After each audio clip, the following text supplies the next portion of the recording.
Discrimination বলছি। Discrimination অনেক ভাবে হতে পারে। It can be based on sex, caste, religion, race or anything.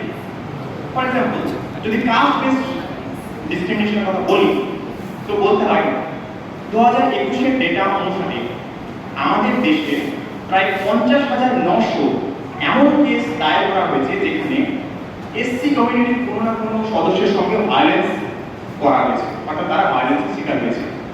যেটা এটাই দেখায় যে আমাদের দেশের বর্তমান পরিস্থিতি কি, আমরা কোন পর্যায়ে রয়েছি। এবং যদি আমরা 2020 সালের ডেটাকে অ্যানালিসিস করি তো দেখতে পাবো যে সেটা 50,000-এর নিচে ছিল সেই ভায়োলেন্সের পরিমাণটা, যেটা 1.2% ইনক্রিজ হয়েছে 2021 সালে। পাশাপাশি যদি আমরা জেন্ডার বেসড ভায়োলেন্সের কথা, জেন্ডার বেসড ডিসক্রিমিনেশনের কথা চিন্তা করি তো দেখতে পাবো ওয়ার্ল্ড ইকোনমিক ফোরামের ডেটা অনুযায়ী বর্তমানে 2021 সালে গ্লোবাল জেন্ডার গ্যাপ ইন্ডেক্সে ভারতের পজিশন হচ্ছে 112, 153টা দেশের মধ্যে। যেটা 2006 সালকে যদি আমরা দেখি তো দেখতে পাবো সেখানে আমাদের দেশের পজিশন ছিল 98, অর্থাৎ আমাদের যে গ্রাফ সেটা নিচে নেমেছে, আমাদের গ্রাফটা আগের তুলনায় নিচে নেমেছে, অর্থাৎ আমরা আরো খারাপ পজিশনে এসেছি। 112 position is not a good position if you think about it. So এই হিসাবে বলতে গেলেও আমরা দেখতে পাই বর্তমান দেশের আমাদের পরিস্থিতি কিভাবে ডিসক্রিমিনেশন ফেস নিচ্ছে। আবার পাশাপাশি যদি মেয়েদের কথা চিন্তা করি, অর্থাৎ জেন্ডার বেসড ডিসক্রিমিনেশনের কথা বললাম, বর্তমান ভারতের যে সম্পত্তি মোট রয়েছে তার মধ্যে মহিলাদের অধিকার রয়েছে মাত্র 10% বা তার থেকেও কম। পাশাপাশি পার্লামেন্টে মহিলাদের স্থান 5 থেকে 10% এর থেকেও কম। সিভিল সেবা যে পরীক্ষাগুলো, চাকরির পরীক্ষা, সেক্ষেত্রেও মেয়েদের স্থান 5 থেকে 10% এর মধ্যে, অর্থাৎ 90% পুরুষরা অধিকার করে রেখেছে।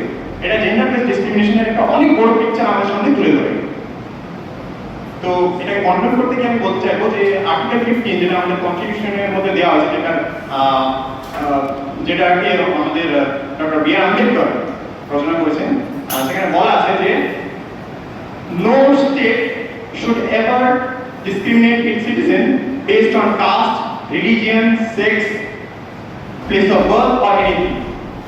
So এগুলোর বেসিসে কখনোই ডিসক্রিমিনেশন হওয়া উচিত নয়। কিন্তু অ্যাকচুয়ালি সেটা দেখতে পাচ্ছি আমরা না, সেটা হচ্ছে না।